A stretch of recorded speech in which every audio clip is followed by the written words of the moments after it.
Schedule बनाएं और उसी हिसाब से ही अपने सारे काम करें।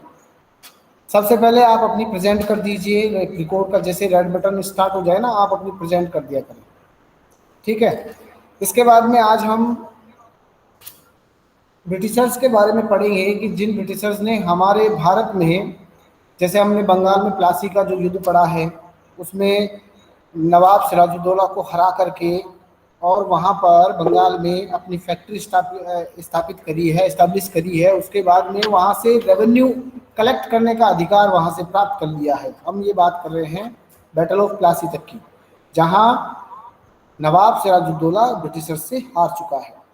उसके बाद वहाँ ब्रिटिशर्स ने किस तरह से धीरे धीरे आसपास के उन एरियाज पर अपना कंट्रोल स्थापित किया जिन एरियाज से उन्हें रेवेन्यू प्राप्त होता था।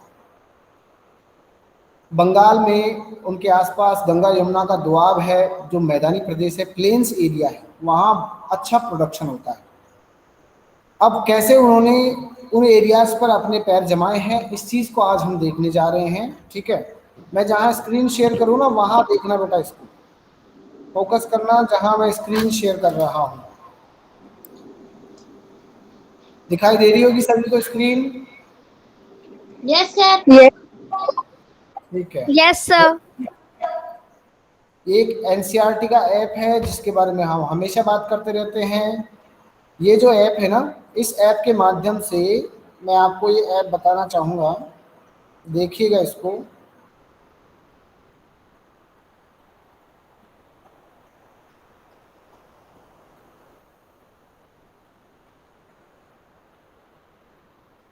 हम इस ऐप की बात कर रहे थे। ये ऐप है एनसीईआरटी का ऐप है। इसमें आपको इंग्लिश हिंदी मीडियम और इंग्लिश मीडियम में बुक्स भी मिल जाएंगी।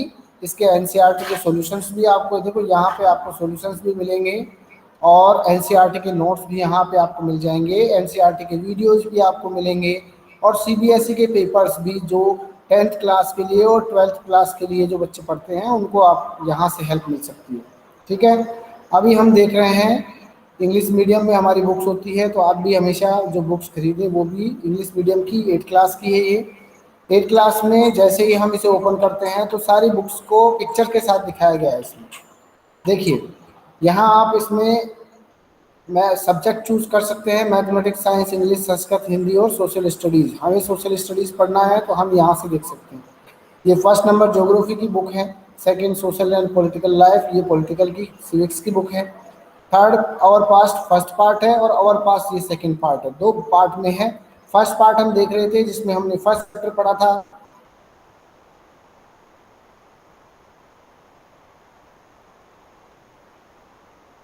How when and. कोई प्रॉब्लम हो तो मुझे बोलिएगा। रूलिंग द कंट्री साइड, अब हम इस चैप्टर में देखने जा रहे हैं कि किस प्रकार से रूलिंग का मतलब होता है शासन करना, काउंट्री साइड का मतलब होता है ग्रामीण एरिया। अब बात यहाँ रूलिंग की कहाँ से आ गई? ब्रिटिश ईस्ट इंडिया कंपनी तो ट्रेडिंग करने वाली कंपनी थी, ट्रेडिंग करने वाली कंपनी रूलिंग पे कैसे आ गई, तो वो चीज हम यहाँ से देखने जा रहे हैं, ठीक है। The third chapter ruling the countryside. Just एक इमेजिन करिए, ये वो समय है जब जो बंगाल में जहाँ का जो नवाब होता है वो रॉबर्ट क्लाइव को मुगल डायनेस्टी जिसके अंडर में है, देखो ध्यान रखिए इस बात को, जिस समय बंगाल में हम बात कर रहे हैं ब्रिटिश कंपनी की, तब तक भी मुगल डायनेस्टी दिल्ली में रूलिंग कर रही थी। यानी अब हम कह सकते हैं कि मुगल साम्राज्य अंतिम रूप से कब तक रहा, तो 1857 तक, जब तक रिवोल्ट ऑफ 1857 का जो क्रांति हुई थी उस समय तक मुगल डायनेस्टी का राज्य था। बंगाल, बिहार और उड़ीसा ये तीनों बड़े राज्य थे उस समय, और इन तीनों राज्यों की दीवानी ब्रिटिश कंपनी को मिली थी। ब्रिटिश कंपनी 12 अगस्त, ये देखो 12 अगस्त 1765 ये वो समय है जब Mughal emperor appointed the East India Company as the Diwan of Bengal. Bengal के दीवान के रूप में उनको एस्टैब्लिश किया गया, रिकॉग्नाइज किया गया, अपॉइंट किया गया। अब रेवेन्यू क्या है वहाँ का, दीवानी क्या है, इसको समझिए। दीवानी का मतलब होता है जो जमीन होती है उस पर जो प्रोडक्शन करते हैं उसके बदले में वहाँ के लोगों को, सरकार को दीवानी दी जाती है, राजस्व रेवेन्यू दिया जाता है, पैसा दिया जाता है कि ये जमीन हमारी है, इस पे हम प्रोडक्शन कर रहे हैं या हम इस पे कोई फैक्ट्री लगा रहे हैं, आज भी हम जो जमीन हम यूज करते हैं, हमारे पास जो जमीन है वो सरकार की जमीन है, गवर्नमेंट की जमीन है, हम उसके बदले में उसको लगान देते हैं, रेवेन्यू देते हैं। उस समय भी दिया जाता था, तो कंपनी ने, क्योंकि मुगल डायनेस्टी का वहाँ पे राज्य था, वो उसका शासन था, तो सारी दीवानी जो मिलती थी वो मुगल डायनेस्टी को मिलती थी। लोग लगान किसको देते थे? मुगल को देते थे, मुगलों के अधीन थे। लेकिन ब्रिटिश कंपनी ने वो जो दीवानी लेने का राइट था वो अपने पास ले लिया। तो ये वो समय है जब बंगाल, बिहार और उड़ीसा में जो कंपनी है वो क्या बन चुकी है? क्या बन चुकी है बताओ? वहां की दीवान बन चुकी है। राजधानी। दीवान बन चुकी है, राजधानी कैसे? दीवान बन चुकी है। रेवेन्यू लेने का अधिकार किसके पास हो गया? अब ब्रिटिश ईस्ट इंडिया कंपनी के पास हो गया। समझ में आ रहा है? Yes sir, yes. कौन सी डेट को? डेट कौन सी है ये? 12 अगस्त, 12 अगस्त 1765। ये वो समय है जब, और किसने दिया? मुगल एम्परर ने दिया। आप कहेंगे मुगल एम्परर ने क्यों दिया? क्योंकि उस समय तक भारत पे मुगलों का राज्य था। ठीक है, रॉबर्ट क्लाइव को यहाँ पे मुगल राजा से एक फरमान मिला है, आपको इस चित्र के माध्यम से दिखाई दे रहा है। अब दीवान बन चुकी है company. The company became the chief financial administrator of the territory under its control. जिस एरिया को उन्हें दिया गया, बंगाल, बिहार, उड़ीसा को, उस एरिया पे जो भी एडमिनिस्ट्रेशन होगा, फाइनेंशियल जो भी एडमिनिस्ट्रेशन होगा, पैसों का जो भी काम होगा, वो काम करने की जिम्मेदारी अब किसकी हो गई? ब्रिटिश ईस्ट इंडिया कंपनी की हो गई। Now it had to think of administering the land and organise its revenue resources. यानी जो भी जमीन है वहां की, और वहां के जो भी रेवेन्यू रिसोर्सेज है, जहां से पैसा प्राप्त होता है, वहां अब कैप्चर करने का काम, उस पर रूलिंग करने का काम, उस पर कंट्रोल करने का काम ब्रिटिश ईस्ट इंडिया कंपनी का हो चुका है। नेक्स्ट इसमें देखेंगे, हम पढ़ेंगे, this had to be done in a way that could yield enough. Company had also to ensure that it could buy the products it needed and sell what it wanted. वहां पे जो भी production होगा, उस production का जो जो decide करेगा वो कंपनी करेगी। क्या सेलिंग करनी है, क्या बेचना है, यहां तक भी कंपनी को अधिकार हो गया कि उस एरिया पे क्या खरीदा जाएगा और क्या बेचा जाएगा। समझिए इस चीज को कि कंपनी ने कितना अपना अधिकार वहां जमा लिया है दीवानी प्राप्त होने से। Over the years, the company also learned that it had to move with some caution. Being an aligned power, it needed to pacify those who in the past had ruled the countryside and enjoyed authority and prestige. देखिए समझिए, सबसे पहली चीज अंग्रेजों के सामने ये थी कि पहले इन पे किसका राज्य है, ये चीज भी उनके दिमाग में बनी रहे।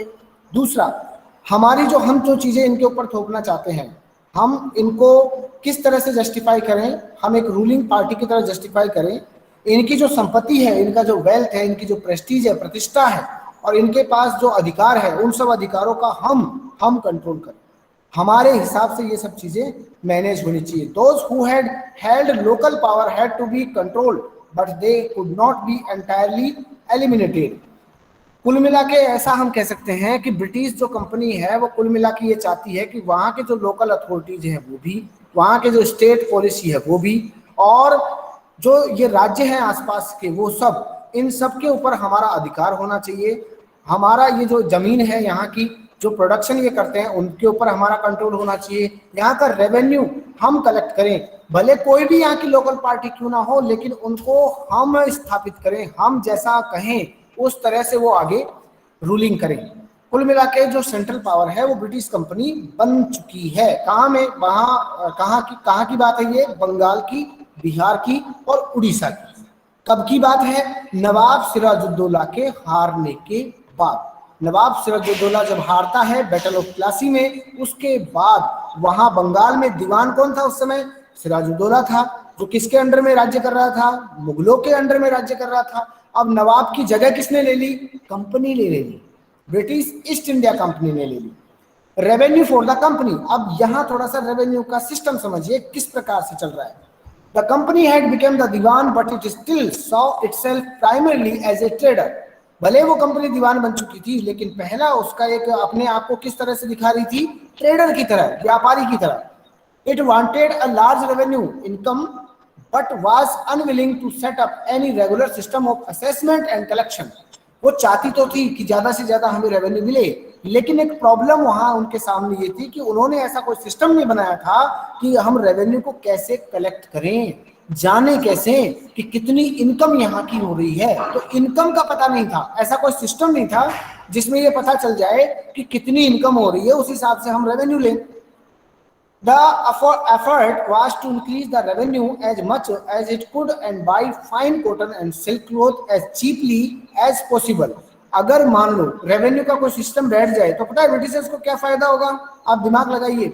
अगर रेवेन्यू का कोई सिस्टम अच्छा हो जाएगा, उनको ये पता चल जाएगा कि इतना इसमें इनकम हो रही है, तो एक तो उनका प्रॉफिट बढ़ेगा, दूसरा उनको उन चीजों के बारे में जानकारी मिलेगी जिनसे ज्यादा प्रोडक्शन हो रहा है, तीसरा उन चीजों को वो सस्ते दामों में खरीद पाएंगी, और उन्हीं के तो ऊपर है ये सब चीजें, वही तो डिसाइड कर रहे हैं प्राइस, वही तो डिसाइड कर रहे हैं सेलिंग और बाइंग। इसलिए उन्होंने क्या सोचा कि हमें एक ऐसा सिस्टम बिठाना है, एक ऐसा सिस्टम सेटअप करना है जो क्या कर सके, वो सिस्टम रेवेन्यू को डिसाइड कर सके, इनकम को डिसाइड कर सके, डिफाइन कर सके कि कितनी इनकम इस एरिया से हमें हो रही है। तो उन्होंने क्या किया, देखिए, within 5 years the value of goods bought up by the company in Bengal doubled. इसकी वजह से मानिए कि जिस समय वहां अगर कोई सिस्टम सेटअप नहीं है तो बंगाल में क्या हो जाता है, चीजों के जो दाम है वो जस्ट डबल हो जाते हैं, वही तो डिसाइड करने वाले हैं। बिफोर 1865 से पहले the company had purchase goods in India by importing gold and silver from Britain. ध्यान से सुनिएगा, ये बहुत इंपॉर्टेंट लाइन है। 1865 से पहले ब्रिटिश ईस्ट इंडिया कंपनी यहां से जो कॉटन और जो सिल्क खरीदती थी, बदले में गोल्ड और सिल्वर यहां के लोगों को देती थी, बदले में उसको कॉटन और सिल्क मिलता था। ध्यान से सुनिएगा, इस लाइन को मैं फिर से रिपीट कर रहा हूं। 1865 से पहले ब्रिटिश ईस्ट इंडिया कंपनी जो भी भारत में चीजें खरीदती थी, चाहे वो कॉटन सिल्क हो, चाहे वो मसाले हो, चाहे कोई भी चीज हो, उसके बदले में ब्रिटेन से गोल्ड और सोना देती थी। जस्ट अब क्या हो रहा है, soon it was clear that the Bengal economy was facing a deep crisis. Bengal में क्या होता है, एक आर्थिक मंदी का दौर आता है, और वो आर्थिक मंदी का दौर क्यों आता है समझिए। जब बंगाल में ब्रिटिश कंपनी दीवान नहीं बनी थी, उससे पहले कंपनी कोई भी चीज जो खरीदती थी उसके बदले में गोल्ड और सिल्वर यहाँ के लोगों को, यहाँ के उत्पादकों को, यहाँ के प्रोड्यूसर्स को देती थी। लेकिन जब से दीवान बनी है उसके पास इनकम आ गई है, उसके पास पैसा आ गया है, और पैसा कहाँ से आया, यहीं के लोगों से आया। उसने क्या किया, यहीं के कॉटन और सिल्क को उसी पैसे से खरीदा और इसको ले जा करके विदेशों में बेचा। यानी हमारा माल है, कच्चा माल भी हमारा है, रेवेन्यू भी हम देंगे, हमसे ही खरीदेंगे, हमारे ही पैसे हमें ही वापस मिलेंगे। डबल प्रॉफिट किसको हुआ, ब्रिटिश कंपनी को। कैसे हुआ, उसको अब सोना और चांदी लाने की आवश्यकता नहीं है, समझिए इसको। अब उसे ब्रिटेन से गोल्ड और सिल्वर लाने की आवश्यकता नहीं है। जो कॉटन सिल्क उसे चाहिए वो यहीं से प्राप्त हो रहा है। कहां से मिल रहा है, दीवानी से मिल रहा है, दीवानी से उसको रेवेन्यू मिल रहा है। यानी अब वो हमें अंदर से खोखला बना रहा है, हमारा पैसा हमें वापस नहीं मिल रहा है। इकोनॉमी का रूल है कि पैसा सर्कुलेट होना चाहिए, एक सर्कल में चलना चाहिए, कि जैसे कोई चीज उत्पादित हुई, फिर उसको बेचा गया, फिर वो मार्केट में पैसा आया, फिर वो पैसा वापस से प्रोड्यूसर्स को मिलता है मार्केट के रूप में। उनको तो मिल ही नहीं रहा, उनको कौन सा मिल रहा है, समझिए इस बात को। उनको अपना ही वो पैसा जो लगान के रूप में दिया गया था वही मिल रहा है, एक्स्ट्रा पैसा उनको नहीं मिल रहा है। इसलिए क्या हुआ, उद्योग धंधे चौपट हो गए। सारे हमारे भारत के जो उद्योग धंधे थे वो चौपट हो गए, और यहाँ का जो माल था वो सस्ते दाम में बिकने लगा। अब ब्रिटेन की कंपनियां क्या करने लगी, वहां भी उन्होंने अपना माल बनाया, उस माल को भारत में महंगा बेचा जाता और भारत के माल को सस्ता बेचा जाता। तो जब भारत का माल सस्ता हुआ, समझिए इस बात को, अब धीरे धीरे क्या होता है, उनका माल बढ़ने लगता है। किनका माल, ब्रिटेन का। जब ब्रिटेन का माल भारत में आने लगता है तो वहां पे उनकी माल की संख्या क्या हो गई, ज्यादा हो गई, तादाद ज्यादा हुई। यहाँ पे हम जो कॉटन उगाते हैं, समझिए इसको अच्छे से, यहाँ पे हम जो कॉटन उगाते हैं वो हैंडलूम से करते हैं। हैंडलूम मतलब हथकरघा, जो चरखा होता है उससे करते थे। अभी मशीनें भारत में नहीं आई थी, मशीनें कहाँ थी? ब्रिटेन में थी। तो मशीनों की वजह से ब्रिटेन में क्या हुआ, जो जो काम 10 लोग मिलकर के हम हमारे यहाँ 1 महीने में करते थे, समझिए, एक दरी को बनाने में 10 लोग लगते हैं, 1 महीना लगता है उनको काटने में, उन्हें बनाने में, बुनाई में। वही काम आधे घंटे में एक मशीन कर देती है। कितने लोगों की बेरोजगारी उसने बढ़ा दी है। दूसरी बात, उसको सस्ता बना दिया है प्रोडक्ट को। वहां जो प्रोडक्ट बन रहा है वो सस्ता बन रहा है, यहाँ से जो कच्चा माल जा रहा है वो सस्ता जा रहा है, यहाँ से सस्ता गया, वहां मशीनों ने उसको सस्ता कर दिया, मार्केट में भी वो सस्ता हो गया। तो भारत का जो मार्केट था वो ब्रिटिश के माल से भर गया। यहाँ का मार्केट जब भर गया तो यहाँ का माल हो गया सस्ता, भारत का माल हो गया महंगा, कॉस्टली।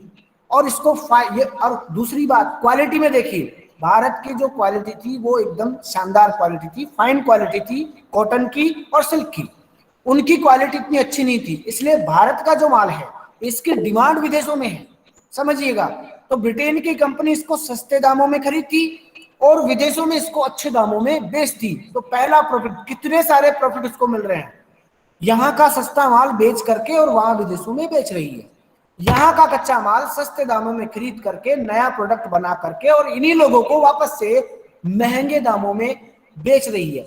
थर्ड, जब मार्केट में इनकी जब डेंसिटी ज्यादा हो जाती है, जब प्रोडक्ट बहुत ज्यादा बनने लगते हैं, तो फिर क्या किया उन्होंने, क्योंकि मशीनों ने इसको सस्ता कर दिया, इसलिए अपना कपड़ा उन्होंने सस्ता कर दिया भारत में, और भारत का कपड़ा भारत में महंगा कर दिया। इस वजह से यहाँ के जो उद्योग धंधे थे, उनके जो प्रोडक्ट थे वो बिके ही नहीं, वो ऐसे ही बर्बाद हो गए।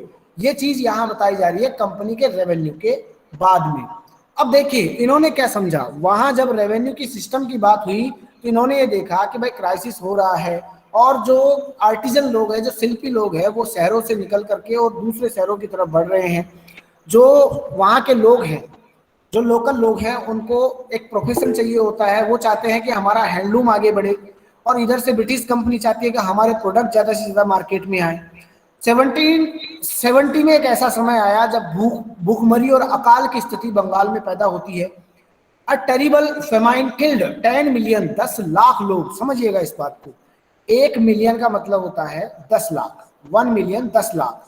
अब यहाँ पे कितनी बात कर रहे हैं हम, 10 मिलियन, 10 मिलियन लोगों की इसमें डेथ हो जाती है, किसमें, बंगाल में, यानी लगभग 1 करोड़ लोग, 1 करोड़ लोगों की मृत्यु हो जाती है। About 1/3 of the population was wiped out, यानी हम कह सकते हैं लाखों की संख्या में लोग मर रहे हैं, कहाँ, बंगाल में, भुखमरी से। सुनिएगा इस बात को। उस समय में ब्रिटिश कंपनी रेवेन्यू लगातार कलेक्ट कर रही है। हाँ बोलिए। सर अगर जब 10 मिलियन 10 लाख लोग मर गए तो सर जनता ने आवाज क्यों नहीं उठाई? देखिए इस बात को समझिए, जब ये क्राइसिस हो रहा है उस समय, ऐसे बंगाल है ना बहुत बड़ा इलाका था, ऐसा नहीं था कोई छोटा सा इलाका नहीं था। बंगाल में उस समय बिहार, उड़ीसा, असम के कुछ हिस्से भी शामिल थे। भारत का मैप देखिए, भारत का जो पूर्वी हिस्सा है लगभग वो बंगाल का हिस्सा था, आज जो बांग्लादेश है वो भी उसका हिस्सा था। तो इतने बड़े स्टेट में, क्योंकि लगभग करोड़ों में जनसंख्या है जिसकी, है ना, करोड़ों में जनसंख्या है, और अलग अलग जगह भुखमरी फैल रही है, जहां यूनिटी नहीं है। आप समझ, आप कह रहे हैं कि लोगों ने विरोध क्यों नहीं किया, लोगों को इस बात को समझने में कि ब्रिटिशर्स हमारा शोषण कर रहे हैं लगभग 100 साल लग गए। आप समझिए ना, सबसे पहले विद्रोह किसने किया, सैनिकों ने किया, 1857 में किया, और ये बात कब की कर रहे हैं, 1865 के आसपास की कर रहे हैं, यानी क्रांति के, विद्रोह के बाद की घटना बता रहे हैं हम। जब क्रांति हो चुकी है उसके बाद की ये घटना है, जब हम क्राउन के अंडर में हैं। बात कहाँ की हो रही है, बात बंगाल की हो रही है, जहां बंगाल में ब्रिटिश कंपनी अपना अच्छे से एस्टैब्लिश कर चुकी है अपने को। हमें ये बात समझने में, जब भगत सिंह ने हमको ये समझाया, जब गांधी जी ने हमको ये समझाया, जब गंगाधर तिलक ने हमको समझाया, राजेंद्र प्रसाद, अशफाकुल्ला खान, ये सब क्रांतिकारी थे, इन्होंने जब हमें ये समझाया कि ब्रिटिश कंपनी हमारा शोषण कर रही है, ये समझने में हमको 100 साल लग गए। और हम एक इकट्ठा कब हुए, 1930 में इकट्ठा हुए, 1922 में इकट्ठा हुए, जब गांधी जी ने नॉन कोऑपरेशन मूवमेंट चलाया 1920 में, उस समय इकट्ठा हुए, यूनिटी हमें तब आई। तब हमने ये समझा कि हमें विद्रोह करना चाहिए। समझिए इस बात को, 1930 में जब गांधी जी ने सविनय अवज्ञा आंदोलन चलाया तब हम यूनाइट हुए, और फिर हम 1942 में जब भारत छोड़ो आंदोलन चलाया, इंडिया क्विट इंडिया मूवमेंट चलाया गांधी जी ने, तब हम इकट्ठा हुए। तब हमने अंग्रेजों का विरोध किया और उसकी वजह से फिर हम 1947 में पूरी तरह से अंग्रेजों से एकदम फ्री हुए। तो आपका क्वेश्चन सही है कि सर हम इकट्ठा क्यों नहीं हुए, क्योंकि अवेयरनेस नहीं थी, एक दूसरे से लोग जुड़े हुए नहीं थे। आपस में राजा लोग क्या करते थे, एक दूसरे का नुकसान करते थे या एक दूसरे को कैप्चर करने की कोशिश करते थे कि मैं उसको राज्य पे हमला कर दूं। इनमें भारत जैसी भावना नहीं थी। भारत हमारा राष्ट्र है, ऐसी भावना कब आई, 1947 में। नेशनलिज्म बाद में आया, उससे पहले तो क्या था, मैं झांसी की रानी, मैं नाना साहब हूं, मैं मराठा हूं, या मैं बुंदेलखंड का राजा हूं, या मैं बिहार का राजा हूं, या मैं बंगाल का नवाब हूं, या मैं जम्मू कश्मीर का हूं, या मैं जूनागढ़ का हूं। अलग अलग एरियाज पे अलग अलग राज्यों का शासन था और अलग अलग राजवंश थे। जैसे आपने सुना होगा बंगाल में पाल वंशों का भी राज्य रहा है ना। राष्ट्रकूटों का आपने सुना, 7th क्लास में आपने प्रतिहारों का सुना, गुर्जर प्रतिहार हुए थे, है ना। ऐसे ही जैसे हमने सातवाहनों का सुना था कि गौतमी पुत्र सातकर्णी, आपने महात्मा बुद्ध के बारे में सुना था कि वो शाक्य गणराज्य के थे, है ना। तो ये कौन थे, ये सब अलग अलग राजा थे। जो कोई मगध में राज्य कर रहा था, कोई वैशाली में था, कोई पंचाल का राजा था, कोई अजमेर में चौहानों का राजा था अलग। तो सभी अलग अलग राज्यों के राजा थे, इनमें एकता नहीं थी, यूनिटी नहीं थी। और ये वो समय है जब हम में यूनिटी नहीं थी, जब हम ब्रिटिशर्स के अंडर में थे। तो ये वो समय है। अब गांव में इन्होंने क्या किया, इन्होंने ये देखा कि अकाल पड़ा है और खेती भी नहीं हो रही है, तो हमें क्या करना है, to the need to improve agriculture. हमें जो खेती है उसमें इम्प्रूव करना है। खेती इम्प्रूव कैसे होगी, इस चीज को कैसे देखना है। If the economy was in ruins, अगर अर्थव्यवस्था बर्बाद हो चुकी है, could the company be certain of its revenue income, क्या फिर भी अगर अर्थव्यवस्था बर्बाद भी हो जाए, क्या फिर भी कंपनी के पास वो का वो रेवेन्यू रहेगा जितना होना चाहिए, नहीं रहेगा। अगर रहना है, वही रेवेन्यू रखना है, तो क्या करना होगा, एग्रीकल्चर में इंप्रूवमेंट करना होगा, खेती में सुधार करना होगा, ताकि प्रोडक्शन बढ़े। प्रोडक्शन बढ़े तो रेवेन्यू भी बढ़े। Most company officials began to feel the investment in land had to be encouraged and agriculture had to be improved. कई जो अधिकारी थे उन्होंने ये माना कि अगर आप रेवेन्यू बराबर रखना चाहते हैं तो आपको क्या करना है, एग्रीकल्चर में इंप्रूव करना है।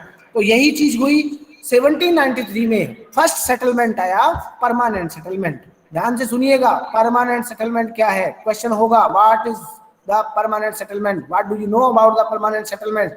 फर्स्ट क्वेश्चन यही होगा। तो इसका फर्स्ट आंसर भी यही होगा। एक ऐसा सिस्टम है जो परमानेंट रेवेन्यू, एक कंपनी को एक ऐसा सिस्टम देता है जिसमें उसको रेवेन्यू कैसा मिलेगा, परमानेंट मिलेगा। भले फ्लड आए, भले प्रोडक्शन ज्यादा हो, भले प्रोडक्शन कम हो, 10 साल के लिए एक ऐसा सिस्टम लागू कर दिया गया कि आपका रेवेन्यू कैसा होगा, फिक्स होगा। समझ रहे हो परमानेंट सिस्टम का मतलब, आपका रेवेन्यू कैसा होगा, एकदम फिक्स होगा। कब तक होगा, 10 साल तक के लिए। 10 साल तक आपका ना रेवेन्यू घटेगा ना रेवेन्यू बढ़ेगा। जो आपको ये फिक्स कर दिया गया है वही आपको मिलता रहेगा एवरी ईयर।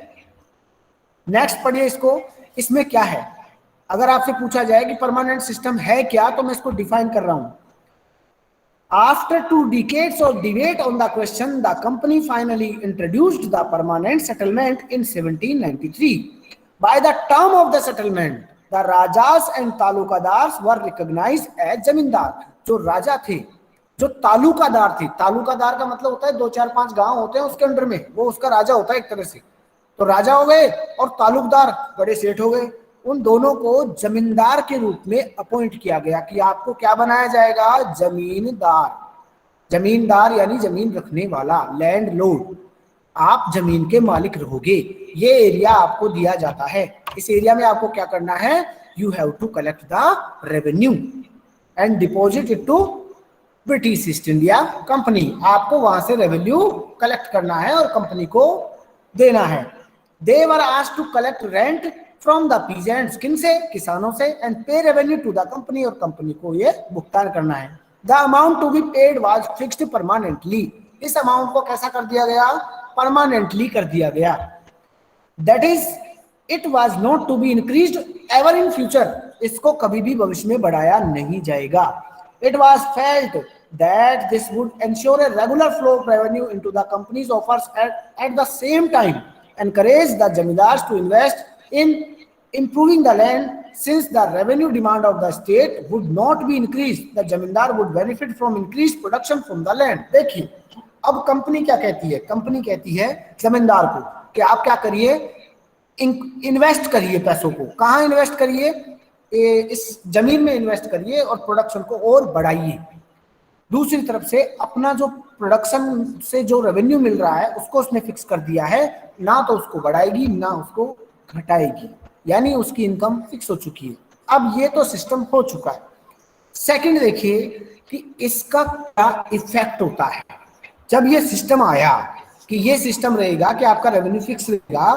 अब वहां क्या चीजें, आप खुद कॉमन सेंस लगाइए, जब रेवेन्यू फिक्स होगा, अगर मान लो किसान को प्रोडक्शन किसी साल कम होता है तो क्या होगा, क्या रेवेन्यू कम होगा? नहीं होगा, फिक्स है, फिक्स है। नुकसान किसको? पीजेंट को। दूसरा, अगर मान लो बारिश अच्छी हो गई है और प्रोडक्शन बढ़ जाता है, तो प्रोडक्शन बढ़ जाता है, रेवेन्यू बढ़ेगा या घटेगा? फिक्स रहेगा। फिक्स रहेगा तो क्या कंपनी को इनकम ज्यादा होगी? नहीं होगी, कंपनी की इनकम फिक्स है। कंपनी को क्या होगा? नुकसान होगा। तो परमानेंट सिस्टम का सीधा सीधा इफेक्ट ये है कि इससे पीजेंट को भी नुकसान हो सकता है, इससे कंपनी को भी नुकसान हो सकता है। नेक्स्ट देखिए, the permanent system however created problems. Company officials soon discovered that the zamindars were in fact not investing in the improvement of land. The revenue that had been fixed was so high that the zamindars found it difficult to pay. कई बार क्या होता है, जब जो revenue होता है उसको highly fix कर दिया जाता है, वो बहुत फिक्स होता है, इसकी वजह बहुत ज्यादा होता है, हाई होता है, इसकी वजह से जमींदार भी उसको पेमेंट नहीं कर पाते हैं, दूसरी तरफ से उस जमीन में इन्वेस्टमेंट नहीं कर पाते हैं, इसलिए रेवेन्यू सही ढंग से कलेक्ट नहीं हो पाता है। तो ये सबसे बड़ी इसकी एक प्रॉब्लम हमारे सामने आती है। इसमें और कई प्रॉब्लम्स हैं, कुछ बात करते हैं। सबसे बड़ी प्रॉब्लम तो ये होती है कि जो मार्केट की जो प्राइस होती है ऐसी सिचुएशन में वो चेंज होती रहती है। कैसे कि भाई कभी प्रोडक्शन ज्यादा होगा, कभी प्रोडक्शन कम होगा, तो मार्केट में क्या होगा, कई बार चीजें ज्यादा आ जाएंगी तो प्राइस सस्ती हो जाएगी, कई बार कम आ जाएंगी तो प्राइस महंगे हो जाएंगे। तो इससे क्या होगा, वहां के ट्रेडर्स को भी नुकसान होता है, पीजेंट्स को भी नुकसान होता है और कंपनी को भी नुकसान होता है, क्योंकि कंपनी टैक्स भी तो लेती है, रेवेन्यू भी कलेक्ट कर रही है, साथ में कंपनी टैक्स भी लेती है। तो देखो ये चीजें समझिए कि परमानेंट सिस्टम का पहले तो मतलब क्या है और दूसरा फिर इसकी प्रॉब्लम्स क्या है जो हमारे सामने क्रिएट होती है। चलिए नेक्स्ट क्लास में हम इसी आगे वाले सिस्टम को पढ़ेंगे। दूसरा जो सिस्टम है, एक नया सिस्टम आता है, सर इस सिस्टम में प्रॉब्लम्स आती है उसके बाद। हाँ बोलिए। सर क्या बोलते हैं, अगर अपन चाहते भी कि अपन पहले यूनिटी, मतलब अगर अपन चाहते भी कि एक साथ अपन पहले हो जाएं, तो सर अपन तो हो ही नहीं पाते ना, क्योंकि जो ब्रिटिश थे उनने एज अ एग्जाम्पल उनने झगड़ा बना दिए थे एक दूसरे के बीच में कि वो ऐसा बोल रहा था, उनने ऐसा करा, वो ऐसा कर लेगा।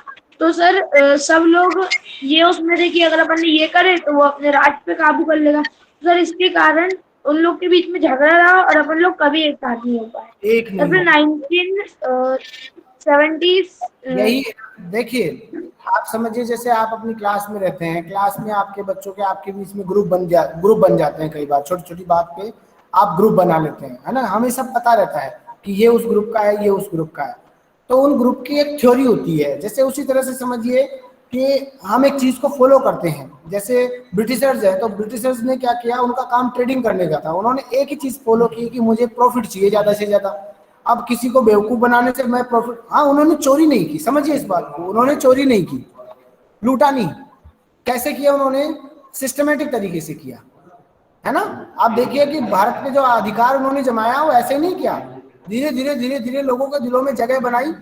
कई बार कहीं अधिकार कहीं दबाव से किया, कई बार नॉर्मली किया, कई बार क्या किया, नया रूल लागू किया। अब हम कहते हैं कि आप होते तो ना हमारे ऊपर रूल फॉलो करने वाले, सॉरी अप्लाई करने वाले कि किस नियम को आपको अपनाना है, क्यों अपनाए हम, आपकी बात क्यों माने हम। तो यही चीज उन्होंने दिमाग में, घरों में, इनके दिमाग में घर बनाई कि लोगों को बदलना है, इनकी सोच को बदलना है। और भारत के लोगों को क्या कहा कि आप अनपढ़ हो, गवार हो, बर्बर हो, आपको आपका कोई एटीट्यूड नहीं है, आपको आपका एक वेल मेंटेन बिहेव नहीं है, आप में आपका जो साहित्य है वो मंत्रों से भरा पड़ा है हैं शरीर पे और माला जपते हैं। ये आपके विज्ञान में और साइंस में, साइंस और टेक्नोलॉजी ने डेवलपमेंट नहीं किया है, हम डेवलप्ड हैं। ये सब चीजें हमारे दिमाग में उन्होंने भरी। इससे क्या हुआ, एक दूसरे के खिलाफ फूट की भावना पैदा करी कि देखो ये मुस्लिम है, ये हिंदू है, इनका धर्म अलग है, आपका धर्म अलग है। आपस में इस तरह से भेदभाव, डिस्क्रिमिनेट किया लोगों को और राजा को एक दूसरे के खिलाफ भड़काया। तो इससे क्या रहा, हम कमजोर रहे, हमें अवेयरनेस नहीं रही, तो हमें यूनिटी नहीं आई। इस वजह से 200-250 साल तक इन्होंने हमारे ऊपर राज्य किया। समझ रहे हैं? चलिए नेक्स्ट क्लास में और हम इसको डिस्कस करेंगे। तब तक के लिए जय Hind. Have a nice day, sir. Have a nice day, sir. Have a nice day, sir. Have a nice day, sir.